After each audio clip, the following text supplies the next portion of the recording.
Well, these videos are getting shorter and shorter since I've been reluctant to turn the camera on.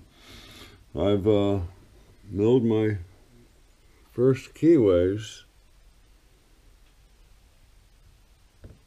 And how it's going to come up best in the light. That's a double, and there's 2 1/2-inch keys that go in there.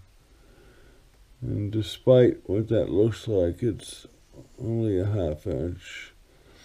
In this one, because I brought my threads out a little deep, the keyway is going to run into that thread relief. But I can alter the keys. They're right around 95 thousandths in depth.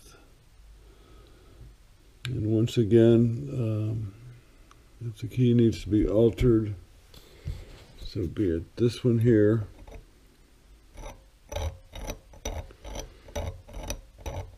I was blinded here. I got a 3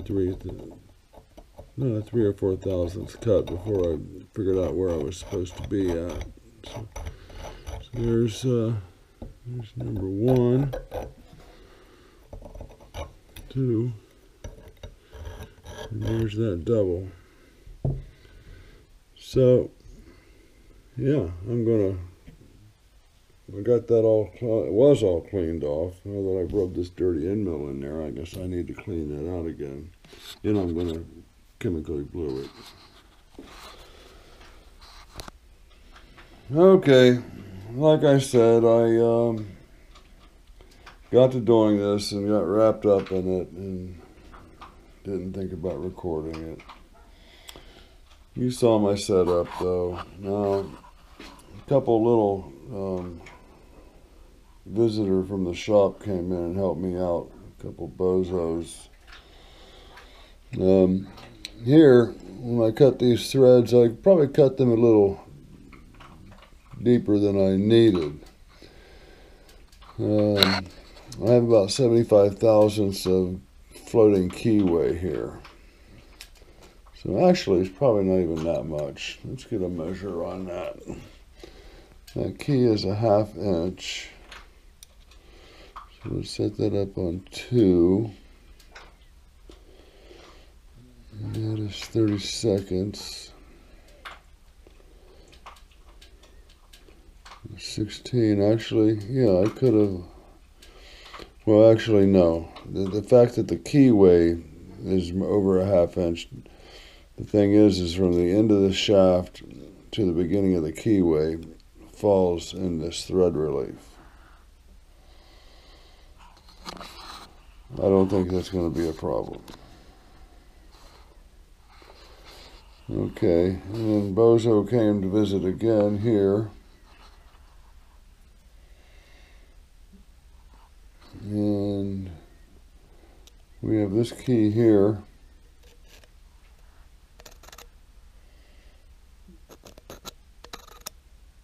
With this little step up here. Yeah, it's 3 or 4 thousandths. Hell, I don't know what happened. Maybe I started winding it the wrong direction. Let's go with that. This is my first one. And can't find anything wrong with that at all. Smart like to say, sorry about that, boss.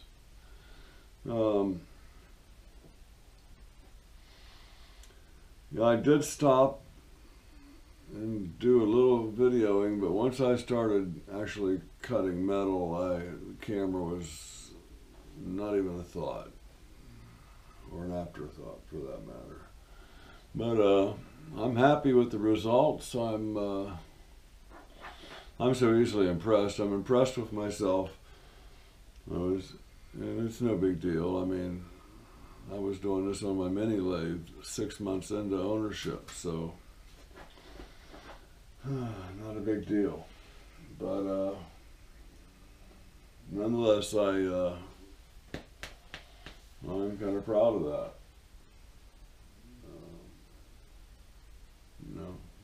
a hack. I think I did a pretty good job. Oh, I have, I guess, more questions. I need some advice or some ideas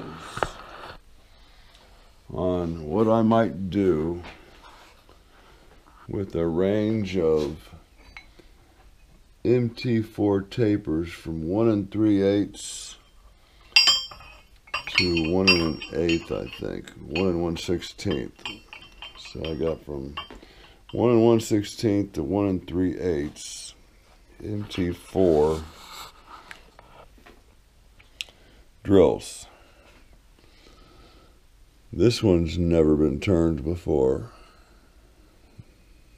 It's a brand new drill.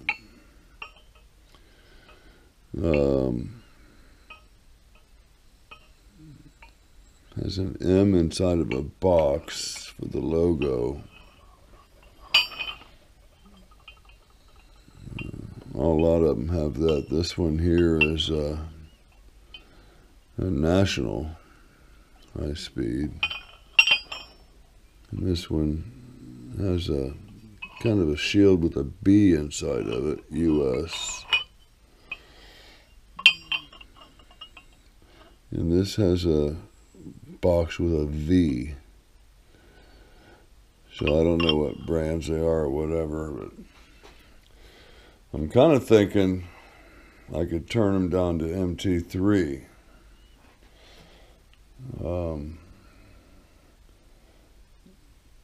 Turning them down straight, I don't think is an option because, well, I don't have a drill chuck that'll hold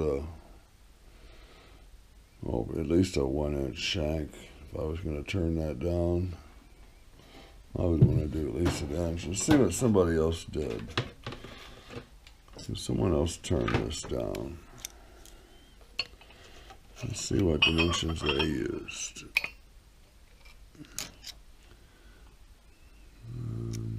25 millimeters. You know, they did that to an inch.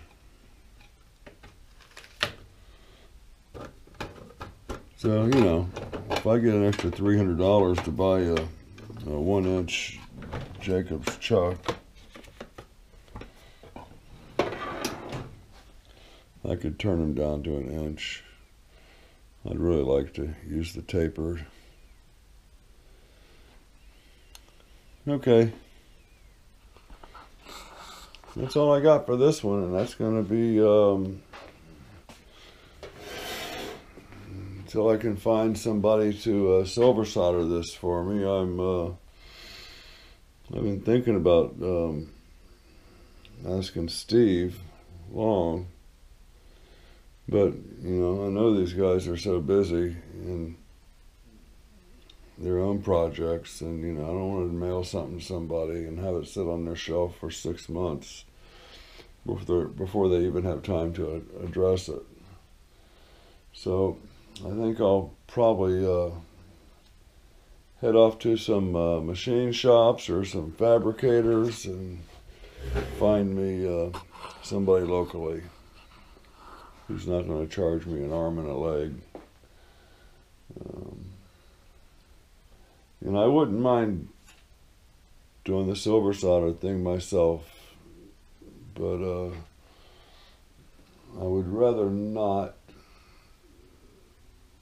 because I may overheat it, and I don't want to introduce any more heat than is absolutely necessary. Which shouldn't be hard to judge. You just heat it until the flux will melt the solder. So if I could come across an oxygen acetylene tank, maybe I'll give it a try. And by the time I, pay for the solder, might as well. Who knows, guys? Who knows what's going to happen? I'm a bit excited. I may just put it on the machine and let's go with it. All right, like and subscribe. Tell a buddy, bring a friend. I appreciate all of you.